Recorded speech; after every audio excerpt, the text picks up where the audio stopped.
CM Chandrababu Naidu జన్మదినం పురస్కరించుకుని పలు సామాజిక సేవా కార్యక్రమాలు నిర్వహించినట్లు టీడీపీ జిల్లా ప్రధాన కార్యదర్శి పెంకే శ్రీనివాసబాబు తెలిపారు. ముఖ్యమంత్రి వర్యులు నారా చంద్రబాబు నాయుడు జన్మదినం సందర్భంగా కాకినాడ జిల్లా తెలుగుదేశం పార్టీ ప్రధాన కార్యదర్శి పెంకే శ్రీనివాసబాబు కాకినాడ రూరల్ మండలం వలసపాకల గ్రామంలోని ఆశ్రయ వృద్ధాశ్రమంలో సేవా కార్యక్రమం నిర్వహించారు. ఈ సందర్భంగా వృద్ధులకు పండ్లు, చీరలు పంపిణీ చేశారు.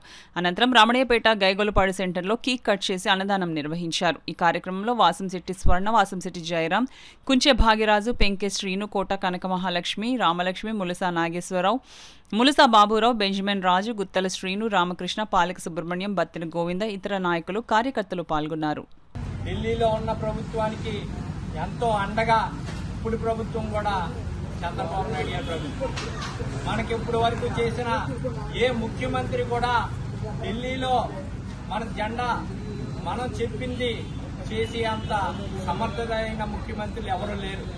చంద్రబాబు నాయుడు గారే ఖచ్చితంగా ఢిల్లీలో మన వాణి వినిపించి ఢిల్లీ రాజకీయాల్లో ఒక సీఎం సలహా తీసుకోవటం అంటే అది మాటలు కాదు.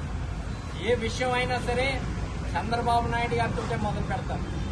అంత పొలిటికల్గా కానీ అంత జ్ఞాని, ఒక 20 సంవత్సరాలు ఫ్యూచర్ గురించి ఇప్పుడే ఆలోచించగల శక్తివంతుడు చంద్రబాబు నాయుడు గారు. ఇచ్చారంటే మన హైటెక్ సిటీ ఈరోజు తెలంగాణకి వెల్త్ ఏమైనా ఉందంటే ఆదాయం అంతా హైటెక్ సిటీ.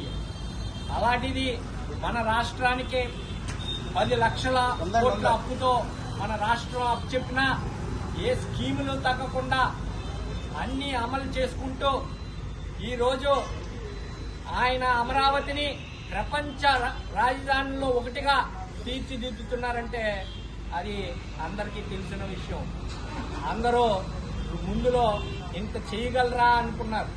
ఆయన ప్లాను, విజను ఎక్కడా మారకుండా పరిగెడుతున్నారు. అంతటి మహానీయుడు అయిన మా చంద్రబాబు నాయుడు గారికి మేము ఏం చెప్పినా సరే చిన్న విషయమే. అలాంటి ఆయన 100 ఏళ్లు వర్ధిల్లి ముఖ్యమంత్రిగా ఉండాలని తెలియజేస్తూ ఈ అవకాశం ఇచ్చిన అందరికీ కూడా ధన్యవాదాలు.